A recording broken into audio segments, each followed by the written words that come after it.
자, 189페이지 보시면요. 189페이지에서 선생님이 1번 문제예요. 189페이지 1번, 2번만 풀고 그 다음에 아까 저번에 보여드렸던 쿠키 떨어지는 거 다시 한번 볼게요. 해봐. 1, 2번.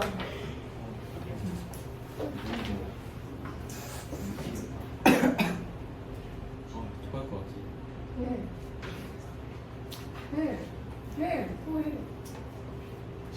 미안해.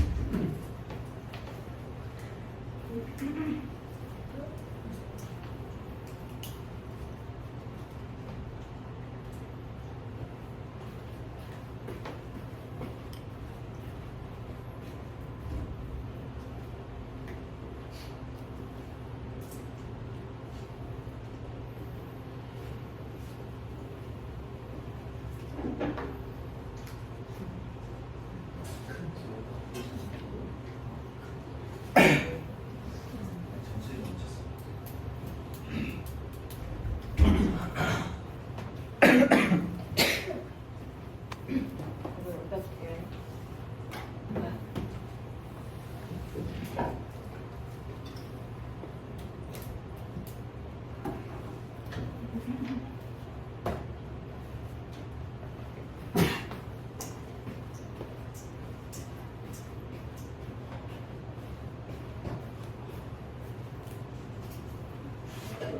좀 주는데.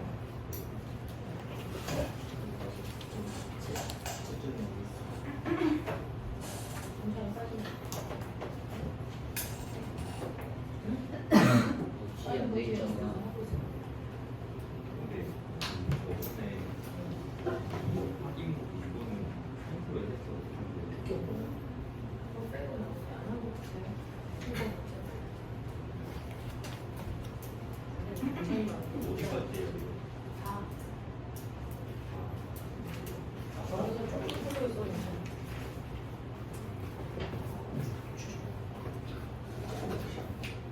괜찮아. 삼분이 더 설명할 거니까 그 안에 추가해주세요.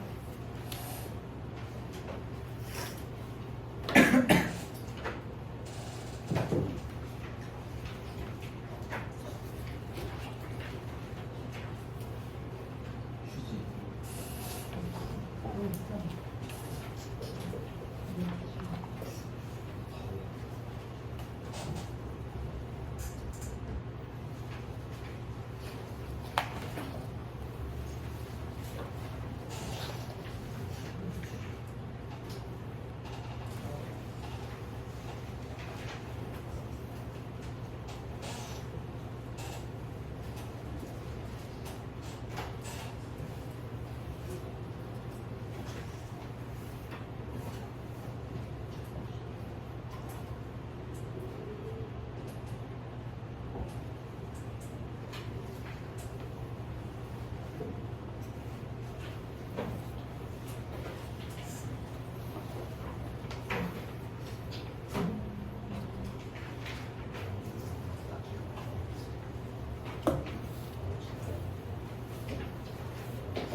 공진아, 더우면 앞으로 와.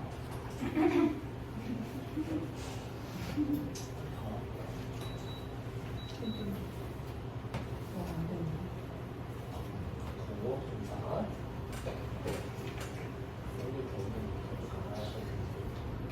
위에 잠바도 벗고 아버니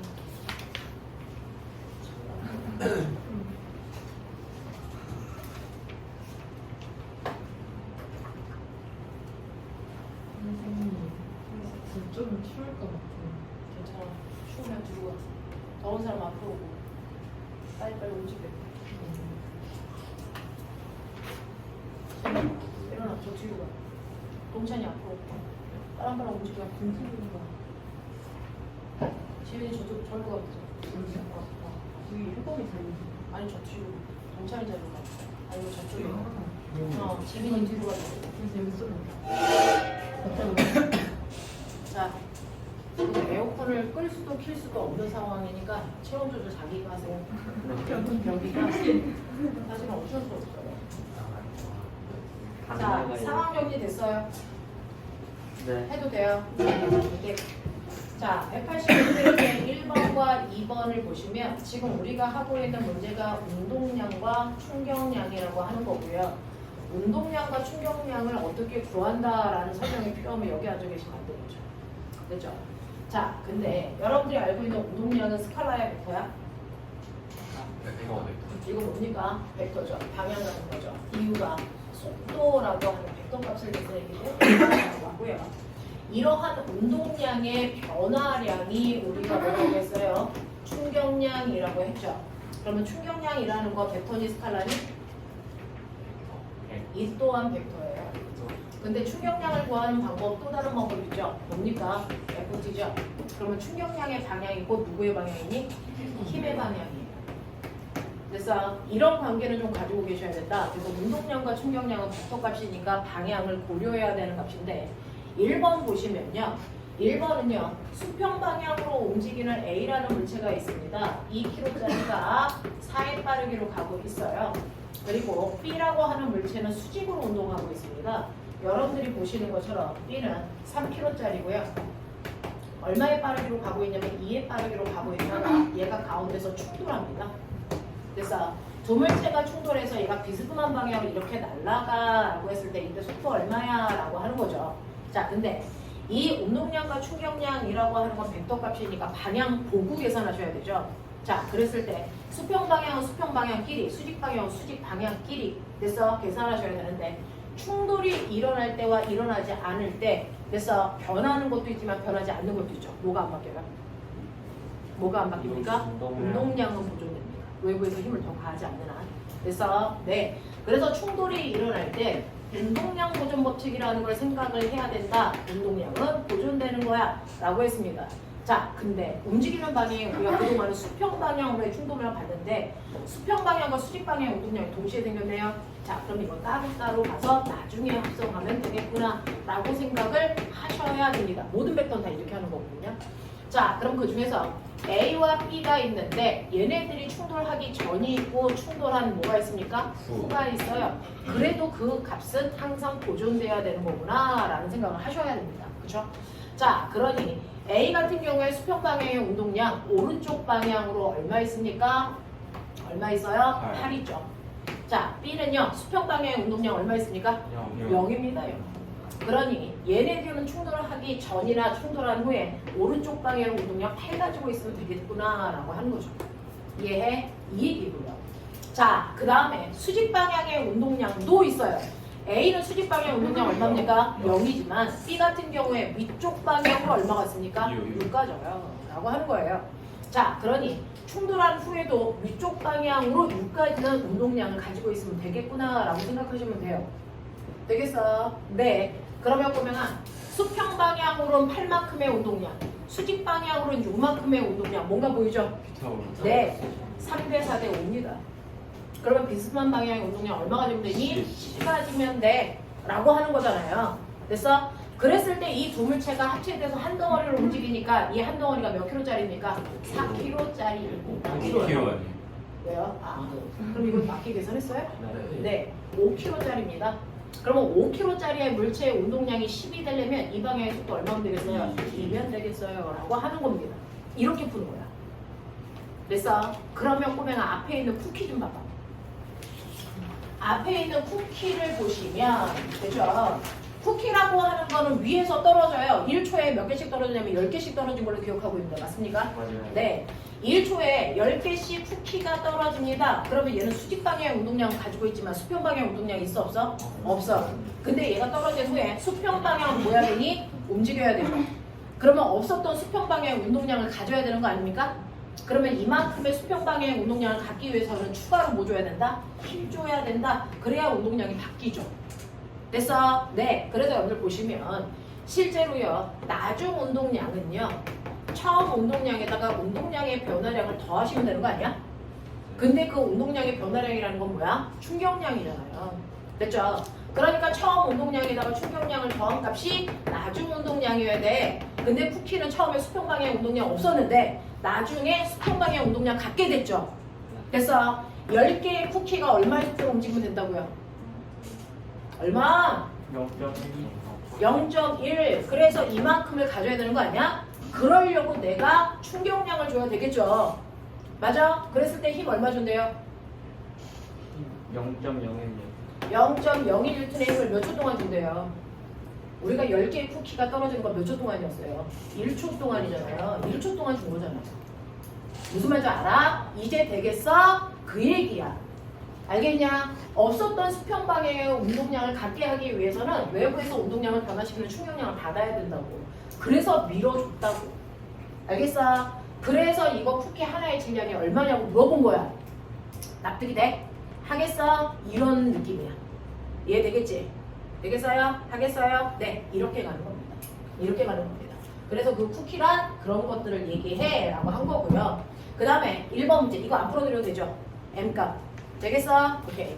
자, 그 다음에 두 번째로 가시면 여러분들이 가지고 있는 1번 문제에서 그래서 합체됐을 때 속도라고 하는 거 구하는 건 어렵지 않았어. 근데 문제는 충돌하는 과정에서 에너지가 뭐였대? 변했다는 거예요. 자, 그러면 우리가 충돌이요. 교과가 개편되면서 여러분들은요, 바보체를 배우고 있거든요. 사실은 그 안에 더 많은 내용들이 있었었어. 6차 하이탑, 7차 하이탑 교육과정에 있었는데 여러분들이 8차, 9차로 넘어오면서 교과과정이 많이 심플해지는 바람에 배웠어야 되는 얘기들을 못 배우는 거거든요. 그러면 여러분들이 충돌을 할 때도요, 사실은 이 충돌에도 뭐가 있다? 종류가 있다는 거예요. 그래서 마찰이라는 게 얼마나 작용해? 그 마찰 때문에 에너지가 얼마나 감소해? 이런 것들이거든요. 충돌하는 과정이 마찰이잖아요. 그 중에서 마찰이라는 게 존재하지 않는 충돌을 생각하는 거야. 실제 존재하겠어? 아니죠. 이상적 충돌.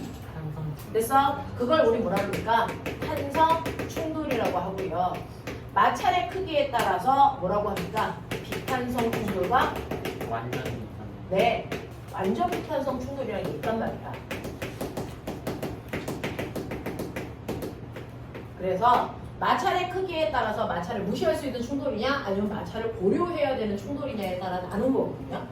그럼 마찰이 있다면요. 역학적 에너지 보존되니 안 되니? 안 돼요. 열 에너지로 손실되거든요. 자, 그래서 이렇게 탄성 충돌이라는 건 마찰을 존재하지 않는다고 가정했기 때문에 이때 에너지의 전환이 없어요. 그래서 역학적 에너지 보존된단 말이에요. 그러니 이때 운동 에너지가 이때는 뭐 된다? 보존된다. 유일하다. 그래서 하지만 실제로 마찰이 존재하는 이런 충돌에서는 운동 에너지는 보존될 수 없다라는 겁니다. 무슨 말인지 알아? 알겠냐? 네. 그런가 하면 탄성 충돌을 해요? 비탄성 충돌을 해요? 완전 비탄성 충돌을 해요? 이때 우리가 배웠던 운동량 보존은 어떨 때 되는 거니? 얘는 언제나 보존되는 거야. 그래서 운동량은 언제나 보존돼. 외부에서 힘을 가지 않느라. 지네들끼리 가다가 충돌할 때는 무조건 운동량은 보존되는 거거든요. 그래서 우리가 운동량 보존 법칙을 할 때 마찰의 유무는 상관 안 했단 말이야. 외부에서 힘만 주지 않고 지네들끼리 충돌하는 거야. 그래서 이렇게 되는 건데, 그래서 제 같은 경우에 보시면 지네들끼리 충돌했기 때문에 운동량 보존 당연히 성립해. 그래서 충돌한 후의 속도를 우리가 예측할 수 있게 된 거야. 자, 그렇다면 운동량은 보존될 텐데 에너지도 보존될까? 라고 하는 거죠.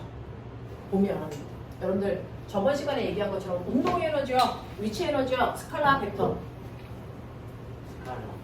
에너지는 스칼라예요. 1과 에너지는 스칼라야. 방향이 없잖아. 그래서 그러면 A가 충돌하기 전에 가지고 있는 운동 에너지, B가 가지고 있는 운동 에너지 방향 상관없이 그냥 더하시면 얘네들이 가지고 있는 총 에너지였어. 그게 충돌한 후에 두 물체의 운동 에너지랑 비교해보면 돼. 그런 얘기야. 납득이 돼? 각각도 볼 수 있고요. 한꺼번에 볼 수도 있어요. 자, 그래서 충돌하기 전에 A가 가지고 있는 운동 에너지 볼까요? 2분의 1 곱하기 2 곱하기 16이라서 16만큼의 에너지 A가 가지고 있었단 말이야. 맞아? 그리고 충돌하기 전에 B의 운동 에너지 보면 2분의 1 곱하기 3 곱하기 4였기 때문에 얼마니? 6이었단 말이에요.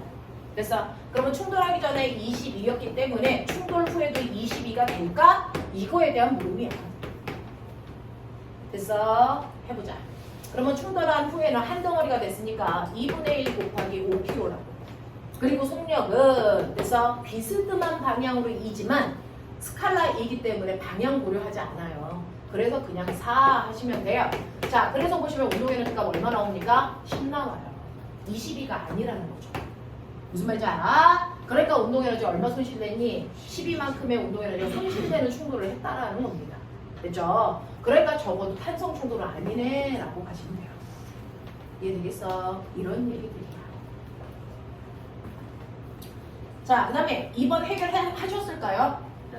이거는 문제의 뉘앙스를 읽는 거예요. 뉘앙스. 뭔가를 막 풀려고 하지 말고 이 문제에서 뭘 원하는 건지 뉘앙스를 보셔야 되는데 맨 처음에 내가 던져. 됐어. 2kg짜리를 40의 속력으로 던진대요. 자, 각도가 30이래요. 라고 합니다. 자, 30이라는 각도로 물체를 던지면 수평 방향의 속도와 수직 방향의 속도를 나눌 수 있는 센스는 가지고 계시니까 그 정도는 생각해 보도록 하시고요. 이 방향으로 30도 되는 이 각도로 던져요. 얼마의 속도로 던진 거였죠? 40. 네. 2kg짜리의 물체를 40의 빠르기로 던진대요. 이렇게 얘기했어요. 그러면 여러분들이 아시는 것처럼 수평 방향의 속도는 얼마입니까? 20. 20입니까? 수직 방향은 얼마입니까? 20루트 20 루트 3입니까? 이게 20이면 이게 20. 야, 재료상 제로스한테 나겠다. 이건 좀 아니잖아. 제로스한테 나겠다. 이렇게 되는 거죠. 나와. 됐어. 네, 이렇게 되는 겁니다. 자, 그랬을 때요. 폼을 쏘려들면서 이렇게 올라가다가 이렇게 떨어질 때요. 최고점은 어떤 순간이에요? 그 수직 수직선을 속도가 0. 그러면 수직 속도가 0이 될 때까지 걸리는 시간을 여러분들이 계산하는 방법을 아시죠? 중력과 속도로 수직 방향에 나누시면 된다. 맞습니까? 네, 그러니까 몇 초 걸리겠어요? 2초 만에 올라가겠죠. 그러면 2초 만에 올라갔다가 2초 만에 떨어지겠네요. 그러면 공중 부영 시간이 몇 초입니까? 4초예요. 됐어? 그러면 4초라는 시간 동안에 얘 물어본 게 뭡니까? 땅에 떨어질 때까지 충격량 구해라 라고 했습니다. 자, 충격량을 구하라 라고 얘기했는데 충격량 구하는 방법이 뭐라고요? FT. 그러면 이 T는 올라갔다 떨어지는 동안이니까 당연히 4초일 텐데 이 F의 정체는 뭘까? 이거죠. 그럼 물체가 올라갔다 내려가는 동안 무슨 힘을 받을까? 중력 받습니다. 됐어? 중력이라는 걸 받죠. 그래서 중력이라고 하는 몇 뉴턴의 힘? 20뉴턴의 힘을 받으면서 운동량의 변화가 있었다라고 하는 겁니다. 되죠? 얼마만큼 있을까요? 곱하시면 얼마? 네, 내가 80만큼 있었네요. 근데 이거 처음 운동량 80이고 나중 운동량 0에서 80. 나중 운동량이 0인 건 확실합니까? 왜냐면 땅에 다시 도달할 때까지니까 땅에 도달하면 속도- 땅에 도달했으니까 속도가 0 돼서? 그거 아니고요. 땅에 닿기 직전을 얘기하는 거예요. 땅에 닿아서 멈춘 걸 얘기하는 게 아니고요. 직전이에요. 근데 왜 운동량의 변화량이 80 있을까? 원래 속력 40이었다가 40으로 되는데? 라고 하면 꼬매가 잘 보시면요. 지금 표범이가 얘기한 것처럼요. 얘 떨어질 때 이쪽 방향으로 얼마의 속도로 떨어져요? 40의 속도로 떨어집니다. 그랬을 때 수평 방향 속도 얼마입니까? 20 플러스 3. 얼마입니까? 20 루트 3이죠. 그럼 수평 방향의 운동량의 변화량이 있니 없니? 없다는 거죠. 중력은 이걸 안 건드렸다는 거죠. 그래서 수직 방향은 얼마입니까? 20이죠. 속도가. 맞아? 그랬을 때요. 변한 건 수직 방향이니까 수직 방향의 운동량의 변화량이 충격량이에요. 그래서 변화가 없는 쪽은 안 건드리는 거예요. 변화가 있는 쪽만 보는 거예요. 그러니까 얘가 변한 건 수직 방향이 변한 겁니다. 그래서 수직 방향의 충격량이 전체 충격량이야.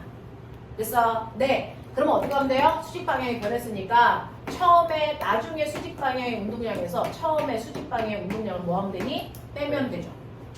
벡터니까. 그래서 그러면 나중은 어디야? 아래 방향으로. 아래 방향으로 운동량 얼마입니까? 얼마니? 40인 거죠. 질량 곱하기 속도. 그래서 처음은요.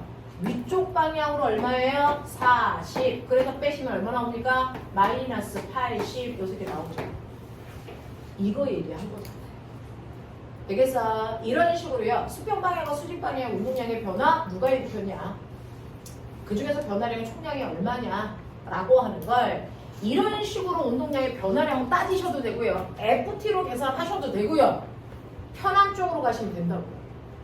알겠어? 이런 얘기야. 납득해요? 가능합니까? 네. 자, 그 다음에 넘어오시면 여러분들 3번은 안 하셔도 되고요. 4번이요. 3번 같은 경우에는 뭐 올림에서 풀어야 되는지 복잡한 사주 계산이 있습니다. 그거 빼시고요. 4번 같은 경우를 해보죠.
자, 생각보다 답이 좀 허무한 문제. 문제는 되게 복잡하게 생기고요. 그림만 봐도 뜨악했는데 생각보다 되게 단순한 문제. 왜냐, 물발이 아니고 뭐 내가 공을 던지는 것과 같으니까. 그렇죠? 자, 그림처럼 접시 모양의 터널 날개에 물줄기가 부딪혀 튀어나오는 모습, 이런 것들도 많이 볼 수 있는데, 이때 물은 터빈 날개 부위의 속력으로 부딪혀서 같은 속력으로 튀겨나옵니다.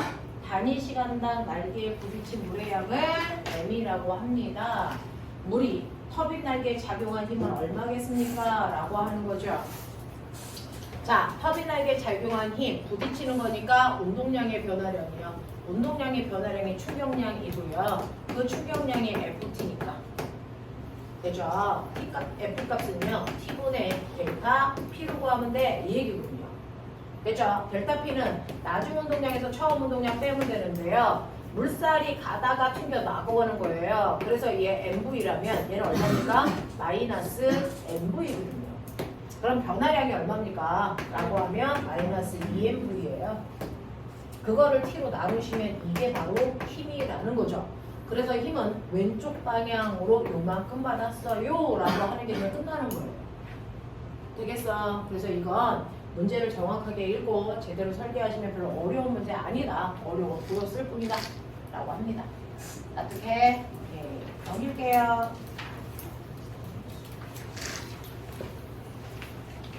자, 넘어오시면 194페이지 24번 같은 경우에는 이제 3학년 내신에도 종종 나오는 문제들.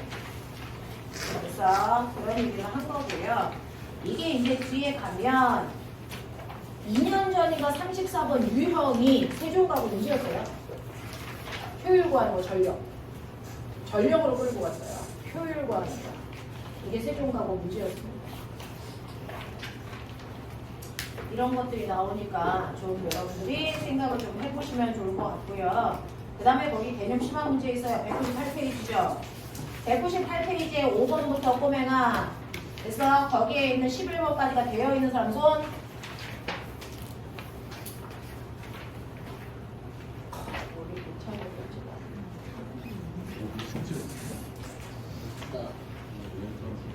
자, 이거 잠깐 풀어보죠. 5번부터 11번까지. 동찬이는 풀었으니까 집중 어디서 해? 태호도 풀어왔어요. 저 봤어요. 선생님 이거 4번에 답이 EMV라고 나와 있는데 친구하는 거 아니야? 추경량 구하는 거야? 네, 그 단위 시간당 질량을 아, 단위 시간이니까 1초? 네. 그러면 t가 뭐 1이라는 거죠? 단위 시간. 네. 티가 왜 이래요? 아니 시간이 시간이 분위기 있었어. 난 시간 정해놓고 있으니까 아까 티 못해가지고 저거 분명 다음에 티가 왜 이래요? 단위 시간은 그런 거죠. 단위 시간당 받은 힘이니까.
현준아, 저 날개 좀 확 내려.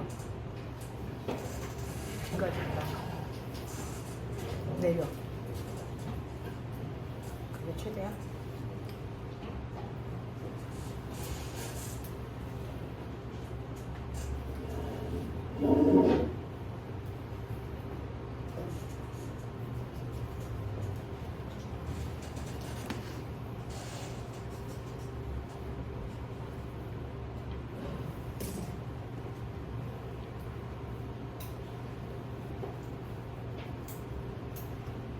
이따 질문 받을게요.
4번까지 채점 좀 해보세요.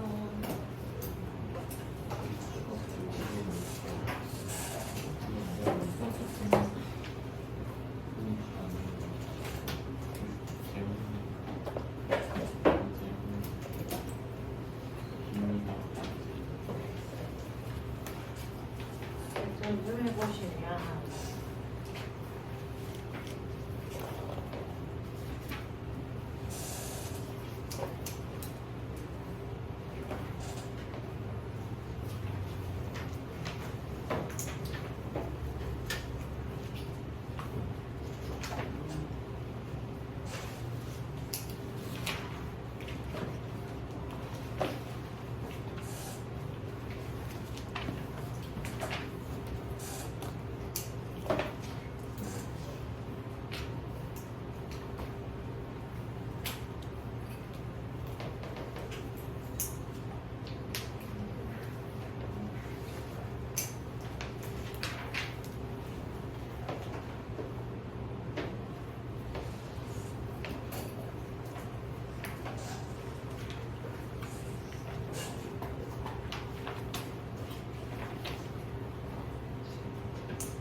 대충 봤어요.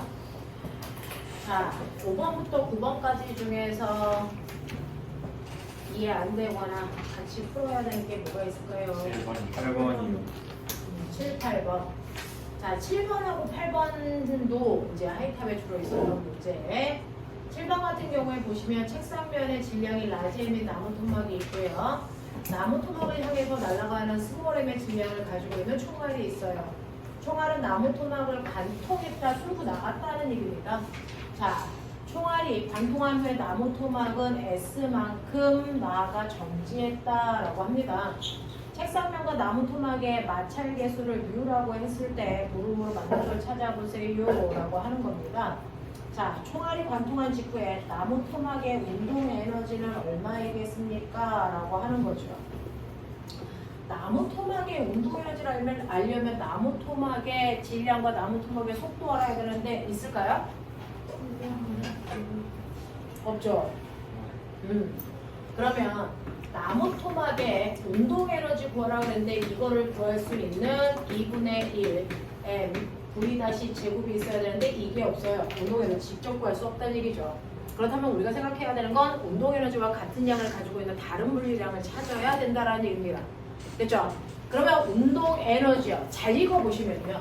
부딪힌 후에 나무 토막이 V-의 속도로 가다가 결국 뭐 했다고요? 정지했다고요. 그럼 맨 처음에 가지고 있는 운동 에너지가 뭐 했다? 0 됐다 이거죠.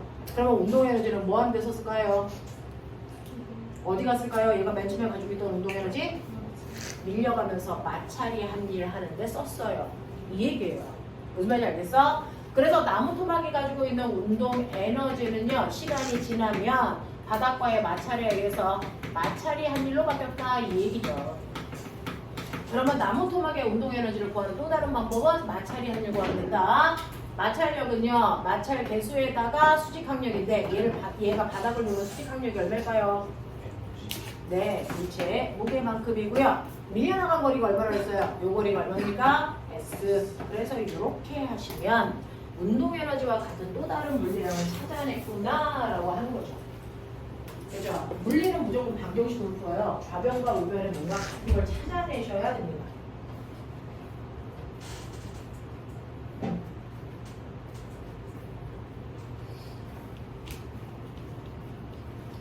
자, 그래서 우리는 이런 식으로 운동 에너지를 μmgx로 표현해도 무방하다.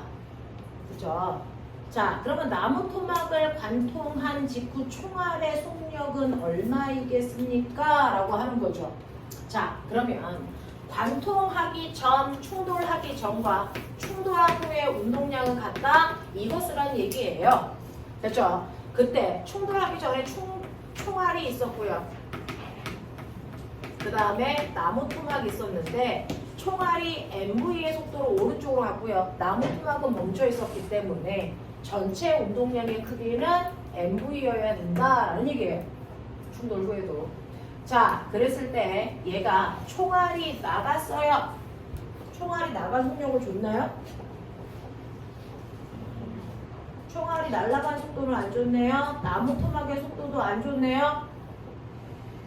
됐죠? 네. 그러면 사실은 이거는 여기를 관통해서 나갔을 때요. 총알의 속도도 있을 거예요.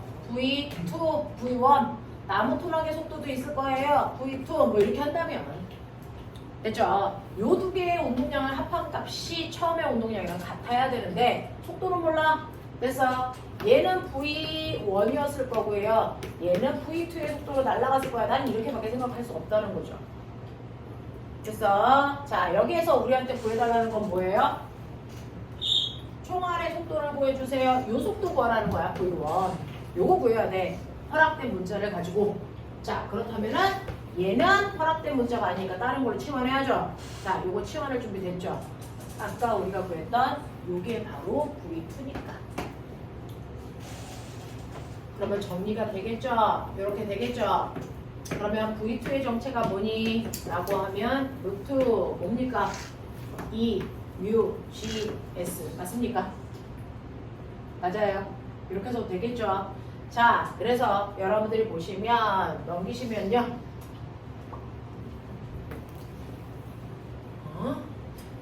M, V1은 M, V 마이너스 M, V2고요. V1 구하라고 그랬으니까 결국은 V 마이너스 M분의 M, V2 요 모습을 구하라는 얘기거든요. 어떻게 해요? 자, 그랬을 때 요 문자를 저걸로 바꾸면 되니까 요 자리에. 그래서 문자까지 다 정리해 놓고 나중에 대입하는 게 제일 빨라요. 그래서 E, U, G, S 이렇게 하면 이게 총알의 속도겠구나 라고 생각할 수 있겠죠. 네, 요렇게 가자. 자, 그 다음에 8번 갈게요. 8번 보시면요. 그림과 같이 길이가 0.4m인 줄에 5kg짜리 물체가 매달려, 나 이거 맞아? 매달려 있습니다. 수평으로부터 1kg의 물체가 날아와서 물체비와 충돌한 후에 두 물체가 한 덩어리가 돼서요. 붙어서 줄을 타고 올라간 각도가 60도래요. 자, 그럼 물체가 충돌하기 전과 충돌 후에 운동에너지의 변화량 얼마겠습니까? 라고 하는 거죠. 자, 보시면요. 여기 줄게요.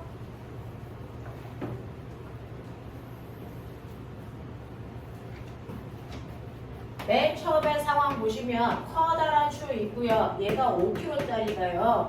0.4m의 줄에 매달려 있다가 여기에 1kg짜리 공이 날라오네요.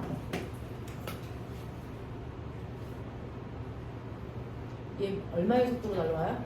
안 나와 있어. 안 나와 있어요. V V 안 나와 있어요. 그럴 땐 V죠. 자, V의 속도로 날아온다라는 얘기겠죠. 자, 얘를 A, 얘를 B라고 하죠. 그리고 충돌이 끝난 후에 얘네들이 한 덩어리가 돼서 이렇게 갔어 라고 하는 겁니다. 이런 식으로. 그래서 이거 연진면으로부터 움직임 각도가 60도야 라고 하는 정보만 준 거네요. 자, 그랬을 때 운동에너지의 변화량이 얼마겠습니까? 라고 했으니 우리는 여기에서요.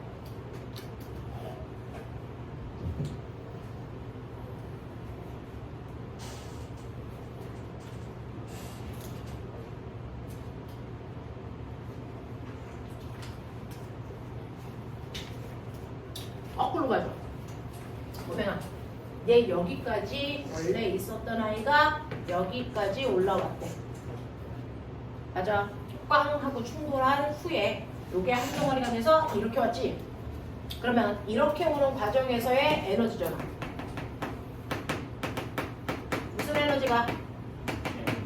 네, 충돌한 후를 본 거야. 충돌한 후는 이미 한 덩어리가 됐어. 그랬을 때 밀려나가는 속도를 V-라고 하자.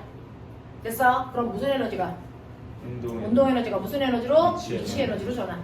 됐니? 운동 에너지가요. 위치 에너지로 전환된 거네요. 그랬을 때 운동 에너지요. 이거 두 개 합하면 몇 킬로냐면 6kg요.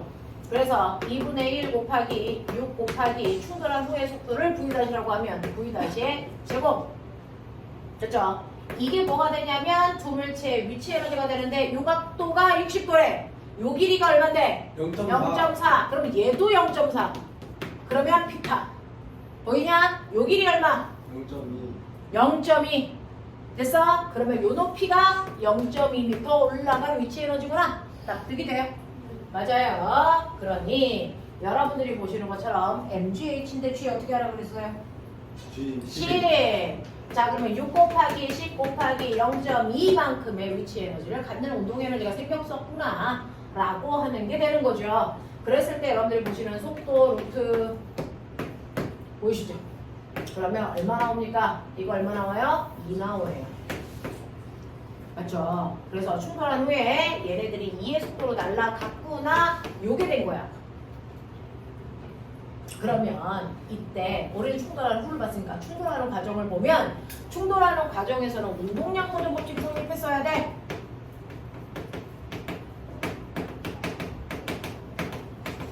그러니까 충돌하기 전에 A와 B의 운동량의 합이 충돌 후에 A와 B의 운동량의 합이랑 같은데 우리는 충돌 후를 먼저 구한 거야.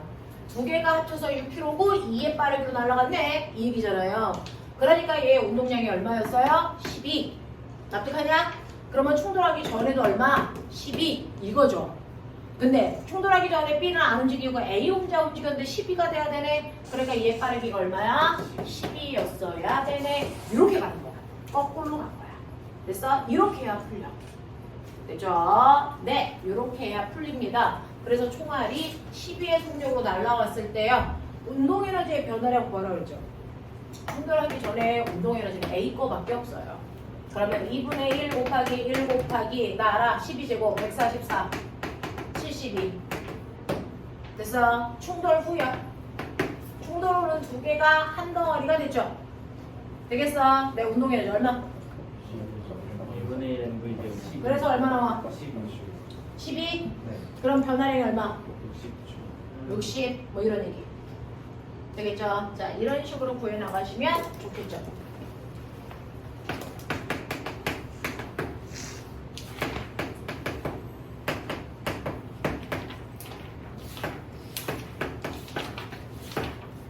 됐죠? 이런 식으로 풀어나가는 문제였습니다. 8번. 득하길 말해. 자, 넘겨. 10번, 11번에서 질문. 이건 괜찮아. 그죠? 얘네들은 좀 풀 수 있었으면 좋겠습니다. 자, 그 다음에 도구를 사용한 일은 개념 시간 문제를 그때 질문 받았던 것 같은데 특강 시간에 네, 앞에 있는 문제 다 해가지고 오시면 되겠고요. 오늘은요, 여러분들 반질동 하기 전에 뒤에 있는 에너지 먼저 갈게요. 219페이지입니다. 조금 이 부분은 왔다 갔다를 조금 할게요. 자, 219요. 219페이지 보시면 에너지거든요. 자, 앞에서 얘기하는 것처럼요. 에너지라는 것 자체는 절대로 변할 수 없는 값. 그래서 에너지의 총량은 항상 보존돼야 됩니다. 거시적으로 우주 전체를 봐도 에너지 총량은 보존됩니다. 그렇죠? 에너지는 보존되는데 단지 그의 에너지가 다양한 형태로 변환되는 것뿐이다. 다른 형태의 에너지 또는 일. 되겠니? 자, 그랬을 때 우리는 에너지의 정의를 알고 가자. 에너지가 뭡니까? 에너지는 네, 일할 수 있는 능력이다. 일할 수 있는 능력인 에너지에도 종류가 다양하게 있었어요. 됐죠? 네, 운동에너지, 위치에너지 이런 종류도 있지만 사실은 일에도 플러스의 1과 마이너스의 1이 있다. 이건 어떤 의미냐? 라고 하는 거죠. 됐어? 네. 여러분들이 알고 있는 것처럼 바닥에 2kg짜리 물체가 있는데 내가 오른쪽으로 10N의 힘을 밀어서 2m까지 갈 거고 가는 동안 물체와 바닥 사이에 운동 마찰력도 있을 거고 뭐 이런 얘기예요. 그랬을 때 여러분들 힘이 한 일은 플러스의 1, 마이너스의 1? 플러스의 1. 마찰이 한 일은? 근데 그거의 의미는 뭐야? 그래서 힘이 한 일이 플러스 20이라고 쳐. 그럼 플러스 20은 뭐야? 합력의 한 일. 자, 플러스 20이라고 하는, 그죠? 플러스의 1이라고 하는 이거의 의미는 뭐냐라고 하면 바로 얘는 에너지를 뭐 시키는, 증가시키는 일이다. 라는 뜻이에요, 플러스는. 됐어? 그럼 마이너스의 1은 당연히 뭐겠니? 에너지를 감소시키는 일이라는 거죠. 그러니 이 물체가 A에서 A-로 이동해 오는 동안 힘은 에너지를 증가시키려고 했고 마찰은 에너지를 감소시키는 일을 동시에 했다는 거지. 그러면 결국은 A에서 A-까지 오는 동안 에너지는 증가했을까 감소했을까? 라고 하는 거죠. 그러면 결국은 이라고 하는 됐죠? A에서 A-로 올 동안에 총 에너지의 변화량은 뭘로 할 수 있다? 뭘로 할 수 있다? 알짜 힘의 뭘로 할 수 있다? 자, 알짜 힘은요. 여러분들이 보시는 것처럼 오른쪽 방향으로 몇 뉴턴? 6뉴턴이 작용했겠죠? 그래서 얼마 일을 합니까? 12줄의 일을 합니다. 자, 그 알짜 힘의 한 일을 보면 플러스의 1이구나. 그럼 결과적으로 A에서 A-로 오는 동안 플러스 12만큼의 에너지가 뭐 했다는 얘기야? 증가했다는 얘기다 라는 거죠.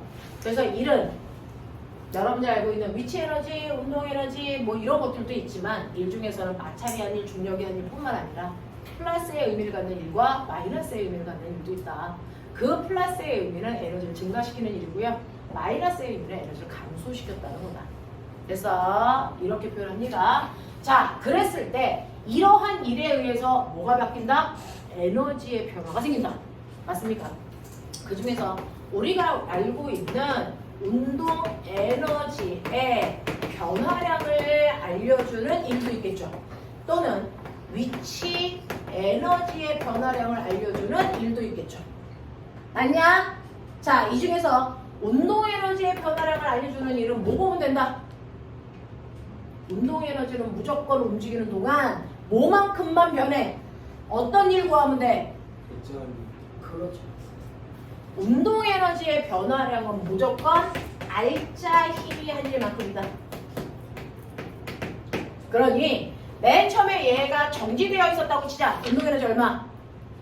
0. 근데 A-까지 왔다. 운동 에너지 얼마? 얼마? 12예요. 됐어? 무슨 말인지 알아? 무슨 말인지 알아? 네. 그렇다면 A-에서 속력이 얼마예요? 되겠죠? 얼마? 2루트 3이죠. 이해합니까? 맨 처음에 운동에너지 0이었고요. 운동에너지를 변화시키는 알짜임의 한 일이 12줄이기 때문에 얘는 12만큼의 운동에너지 증가했을 거야. 운동에너지가 10이니까요. 2분의 1 곱하기 2 곱하기 V제곱이 12. 그래서 V값은 2루트 3이야. 라고 하는 게 나오잖아요. 됐죠? 이렇게 가시는 거고요. 위치 에너지의 변화량을 알려주는 건 뭡니까? 네, 중력이 한 일.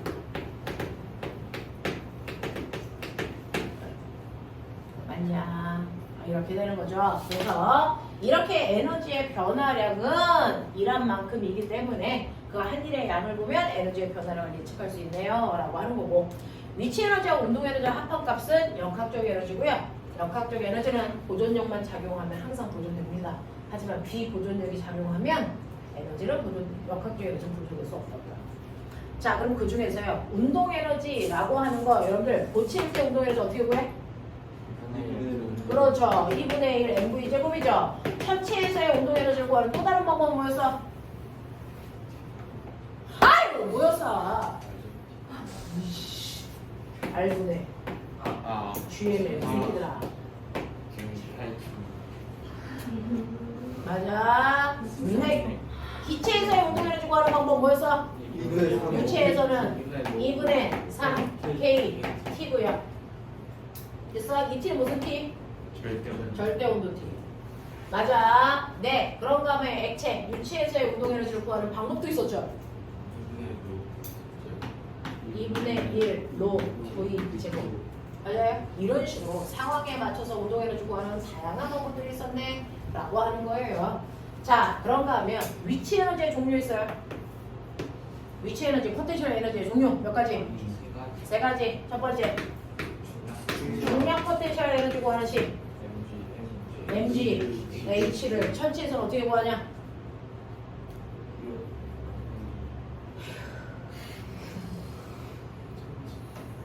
운동 에너지 구하는 식이 2R분의 GMM이었죠. 그래서 천체에서 일체 에너지 구하는 식 마이너스 R분의 GMM. 맞냐? 이렇게 해서 딱. 자, 그 다음에 탄성 포텐셜 에너지 2분의 1 K X 제곱. 이거 기억나요? 오. 돼? 맞는 거야? 또 뭐 있어? 전기 위치 에너지. 됐어. 전기 에너지, 전기 위치 에너지 요거죠. 전기 에너지 구하는 식 뭐예요? QED. 네, Q, E, D 또는 중3 때 배우는 비트 되겠습니까? 또는 R분의 아니야? 이런 식으로 돼. 또는 QV 이것도 돼. 맞죠? 이런 식으로 다양하게 전기 포텐셜 에너지도 구할 수 있어요 라고 하는 거였죠. 자, 그래서 여러분들이 이런 식으로 포텐셜 에너지라든가 또는 위치 에너지, 운동 에너지 전환되는 과정은 잘 이해하고 계실 거고요. 그냥 목파심에서 하나 이렇게 용수철 있어. 용수철이 있고요. 거기에 이제 2kg짜리 물체 하나를 마찰이 없는 공간에 매달아 놓자 뭐 이런 거죠. 자, 그랬을 때 저는 얘를 변형시킵니다. 얼마만큼 변화시키냐면 x만큼 변화시킨다고 치자. 그래서 여기 가만히 가지고 있다가 그래서 손을 땅 하고 놓는 거죠. 어떤 일이 발생할지 상상해 보십시오 라고 하는 거예요. 그래서 원래 위치 O 최대한 잡아당겼을 때가 A. 알겠습니까? 자, 그랬을 때 손을 놓으니까 얘가 훅 하고 오고 있어. 자, 그랬을 때 여기요. 변형된 길이의 정확하게 절반을 지나는 순간 무슨 에너지가 될까요? 운동 에너지. 탄성 포텐셜 에너지. 그거 두 개 합해서 역학적 에너지 좀 높지. 알겠어요? 네. 그랬을 때 운동 에너지와 위치 에너지의 비율이 몇 대 몇일까요? 해봐. 운동 에너지와 위치 에너지의 비율이 몇 대 몇일까요? 해보세요.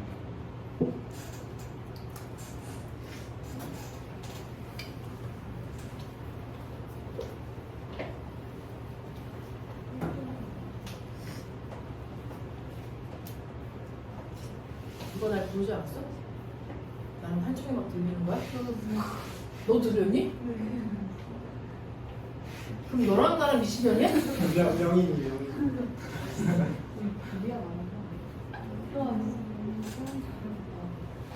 쌤한테만 아니면 많은 사람한테 미친년. 우리 들었다고. 자, 몇 대 몇? 1대. 가장 조화롭게 1대 이겨야 되겠죠. 맞죠? 합의 보자. 1대1. 그래서 합의 공부로 넘어가자. 다 틀렸어. 야, 합의 보고 넘어가. 조화 법칙이야. 빨리 안 구해. 울트를 몇 번째 하는데 1대1이야 이 정신 나가려라!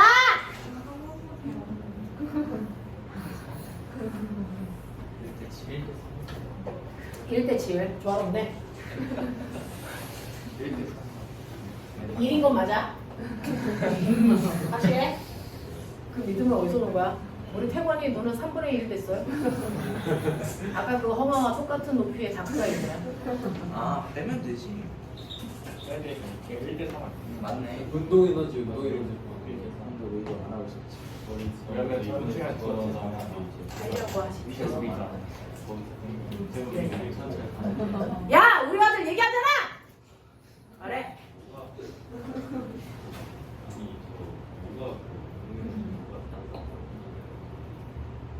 이게 뭐라고 지금 뭐가 운동이라지 뭐가 대성 포텐셜. 운. 그게 질문이야 지금. 하얀하세요어요 운탄. 쌤이 잘못 네. 최대한 늘린 길이의 절반만큼을 지나갈 때 운동 에너지와 탄성 에너지의 비율이 얼마입니까? 라고 하는 거는 저는 지나가는 말로 물어봤는데 답에서 걸렸네요. 이 CG랑 정신 나간 놈들아. 네. 얼마? 1대 1대. 1대 3 맞아? 네. 세연 얼마? 빨리 얼마인 것 같아? 네 생각을 얘기해 주잖아. 운동 에너지가 뭐? 생각은 자유로운 거예요. 근데 이게 생각은 자유로운 거예요. 이거 뭘로 해야 돼요? 그 전체 역학적 에너지 보존 법칙이에요. 마찰 작용하지 않잖아요. 역학적 에너지 보존 법칙입니다. 그랬을 때 여러분들 보시면 최대한 문진 지점에 A 지점에 운동 에너지는 0 이상이에요. 그렇죠? 탄성 에너지만 가지고 있고요. 탄성 에너지 크기 2분의 1 kx 제곱. 이게 전체 역학적 에너지. 그러니 손을 놔서 중간 위치를 지나는 순간에도 역학적 에너지의 총합은 이만큼 나와야 정상. 근데 얘가 이 지점에 왔을 때 여기를 P라고 하자. 자, 이 지점에 왔을 때는요. 운동 에너지가 얼마인지 모르는데 탄성 에너지가 얼마인 줄은 알아요. 그래서 얘가 2분의 1만큼 왔으니까 용수철이 변형된 길이도 얼마? 2분의 1만 변형된 거죠. 아니, 그랬을 때 탄성 에너지는 2분의 1 K 변형된 길이가 처음에 절반인 거죠. 그럼 이게 얼마니? 8분의 1분의 1 그죠? 네, 8분의 1 KX 제곱이에요.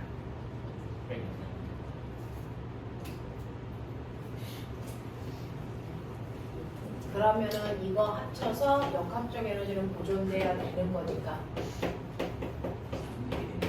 얘가 얼마입니까? 누가 1대 3을 뭐야? 그거 있죠. 오. 그래 다 죽여버릴 거야 진짜. 빼지 맞아요? 뭐가 어디에서 어려운 게 있는데? 응? 얘네 요즘에 생각 잘 안 하려고 그러거든. 수업에 아니 많아지면 수업에 지쳐서 생각을 안 하고 수업을 해드리시고 차라리 수업을 확 줄이고 공부해 라고 하는 거죠. 지금은 쏟아내야 되는 것들이 많으니까 복습도 안 되어 있는 상태라서 해드리려고 하는 머릿속에 보십시오. 그래서 얘는 3대 1이야 하는 거고요. 그래서 네 이런 식으로 여러분들이 문제를 풀어나갈 수 있으시면 좋을 것 같습니다. 자, 그래서 탄성 에너지 뭐 이런 것들 됐죠? 위치 에너지, 온도 에너지 함량, 총량이 보존돼야 되는 과정에서 어떤 일이 발생하는지 보시고요. 넘어가죠. 넘어오시면 앞에 있는 얘기는 별로 어렵지 않아서 너네가 풀 수 있을 것 같은 내가 희망을 가져볼게요.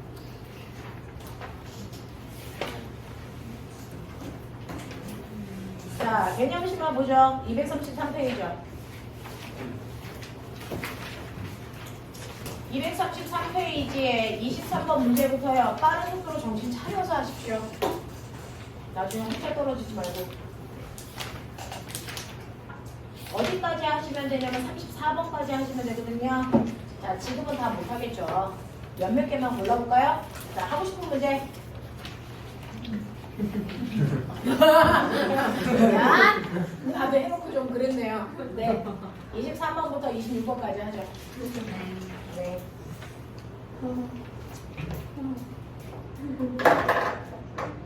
저도 순간 이건 아니다 싶었어요.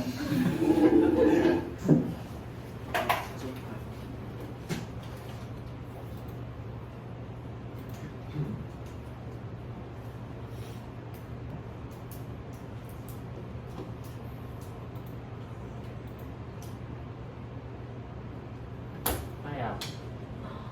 왜요? 왜? 그냥 쌤이 2번이 되었나? 응. 얼마나 쌤?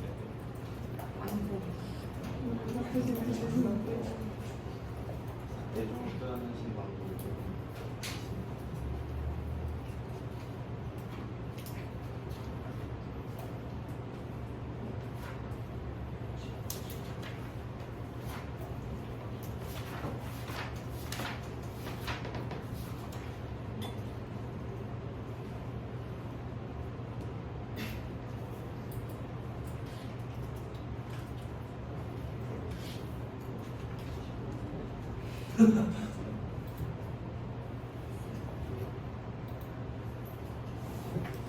이거 채점까지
자, 질문의 장손.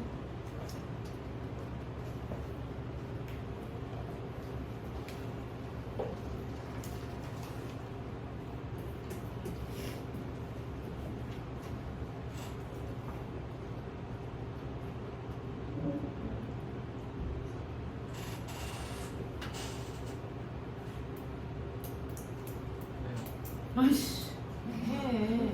자꾸 외우라고 그래, 선생님이. 빨리 쳐다보는데.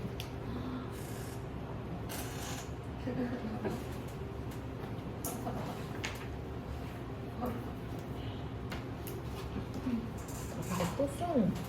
물돌돌이.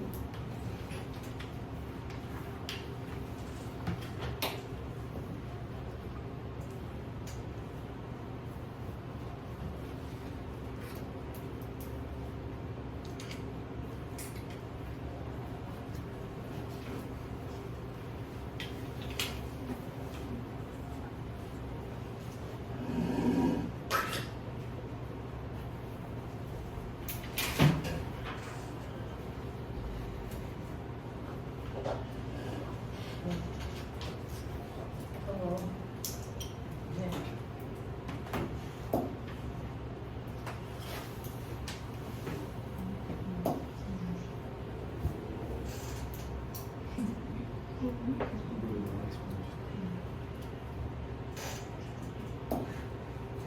느낀 적이 있어. 무슨?